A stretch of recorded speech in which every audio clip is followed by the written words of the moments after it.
Let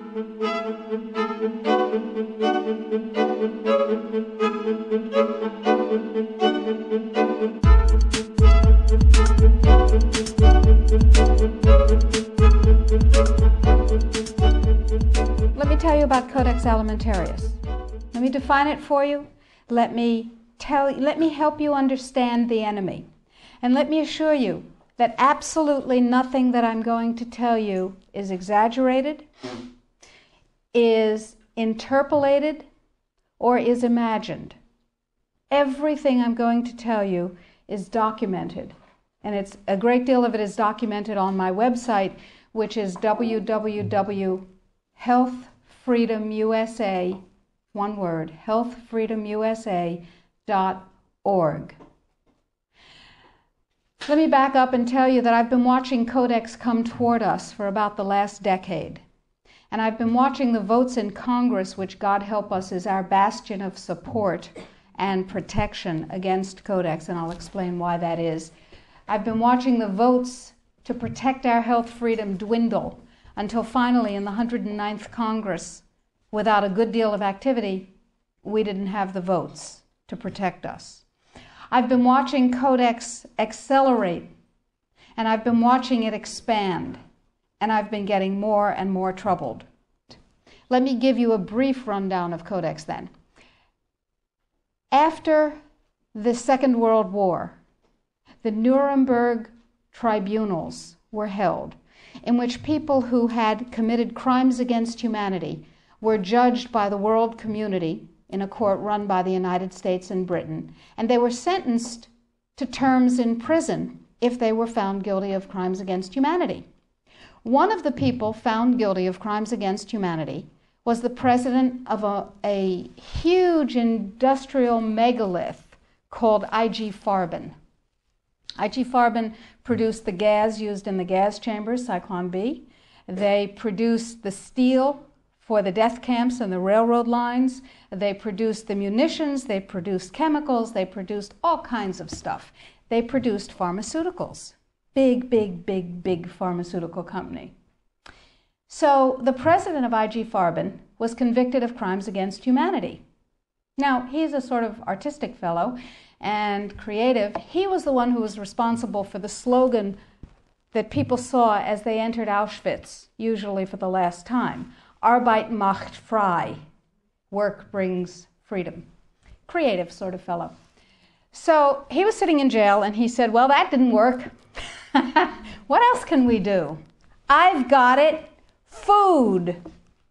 He who controls food controls the world.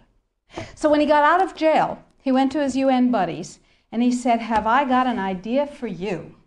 If we take over food worldwide, we have power worldwide. And his UN buddies said, cool idea. And so they created a trade commission. That's a very important pair of words, a trade commission called the Codex Alimentarious Commission. It is not a public health commission. It is not a consumer protection commission. It is a trade commission. Trade is about what? Money. Business. Trade is about profit.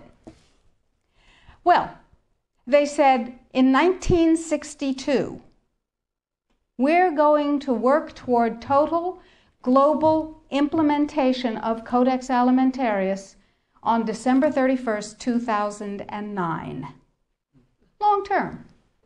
And they set up a bunch of committees on fish and fishery, fats and oil, fruits and vegetables, ground nuts, nutrition and foods for special dietary uses, and so on. There are currently about 27 Codex committee. There are regional organizations. There are task forces and so on. So it's a huge bureaucratic monstrosity. It's immense.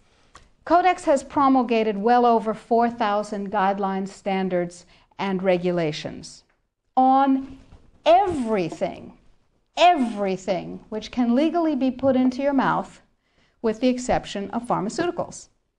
They are not part of Codex. Important. Now, Codex standards have no legal weight whatsoever. Zero. So who cares about them? They're just standards. So we're talking about an industry-dominated, regulation-setting organization, but if it has no legal standing, who cares, right? Here's the history of Codex Alimentarius before 1962. The Austro-Hungarian Empire said, we need rules by which the courts can rule on cases involving food. So we'll have regulations and rules that the courts will enforce. That's how they get their weight.